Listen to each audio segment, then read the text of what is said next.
गुरु गोरखनाथ के वैसे तो बहुत सारे शिष्य थे, लेकिन उनका सबसे प्रिय शिष्य औघड़नाथ हुआ करता था, जो अपने गुरु से कोई न कोई सवाल करता रहता था और गोरखनाथ जी उसे किसी कथा या कहानी के जरिए उसके सवालों का उत्तर दिया करते थे।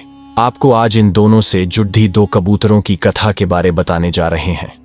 एक समय एक जंगल में एक पेड़ पर दो बहुत ही सुंदर कबूतर और कबूतरी घोंसला बनाकर रहा करते थे।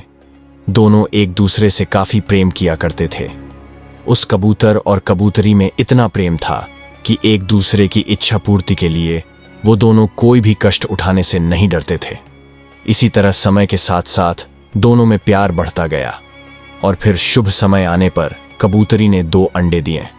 उसके बाद अंडों की वो दोनों ही बड़े प्यार से देखभाल करने लगे और फिर कुछ दिन बाद उन अंडों से 2 बड़े ही प्यारे बच्चे निकले।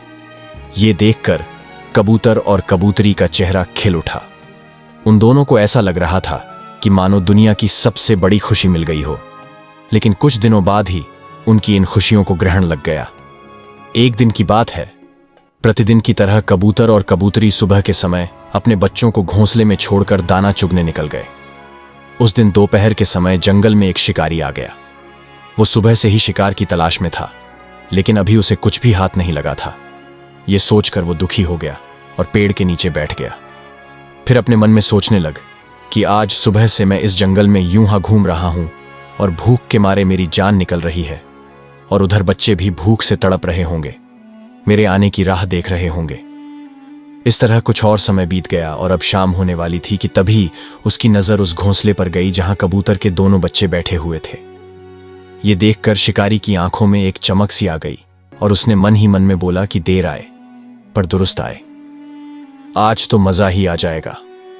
इन्हें बेचकर बाजार में खूब धन प्राप्त करूंगा, जिससे मेरे परिवार के लिए क दिनों के भोजन का इंतजाम भी हो जाएगा। इतना कहकर वो कबूतरों के बच्चे को पकड़ने के लिए पेड़ पर चढ़ गया और फिर उन्हें पकड़कर अपने जाल में रख लिया और वहां से जाने लगा कि तभी कबूतर और कबूतरी वहां आ गए और अपने बच्चों को घोंसले में न पाकर बेचैन हो गए और इधर उधर देखने लगे। तभी कबूतरी की नजर शिकारी के जाल पर गई और देखते ही समझ गई कि इसी शिकारी ने मेरे बच्चों को पकड़ लिया है। फिर कबूतरी शिकारी के पास गई और बोली, अरे छोड़ दो मेरे मासूम बच्चों को, इन दोनों ने तुम्हारा क्या बिगाड़ा है। सुनकर शिकारी कबूतरी से बोला कि मुश्किल से ये दोनों शिकार मिले हैं और तुम कहती हो कि मैं इन्हें छोड़ दूं। मैं इन्हें नहीं छोड़ूंगा, तुम्हें जो करना है कर लो। ये सुनकर कबूतरी बोली कि अगर तुम मेरे बच्चों को नहीं छोड़ोगे तो मैं इस संसार में जीकर क्या करूंगी, मैं भी तुम्हारे पास ही आ रही हूं।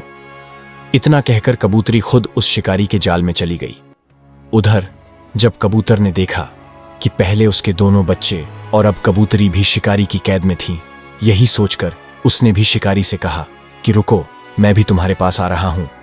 इस तरह जहां एक तरफ पूरे परिवार ने आपसी प्रेम के चलते मृत्यु को गले लगा लिया, वहीं शिकारी ने उन चारों कबूतरों को बाजार में बेचकर खूब सारा धन कमाया। अर्थ कथा के इस माध्यम से गुरु गोरखनाथ ने हमें यह समझने की कोशिश की है कि इस मृत्यु लोक में हर प्राणी को उतना ही मिलता है जितना उसके भाग्य में लिखा होता है और प्रेम से बड़ा कोई धन नहीं है।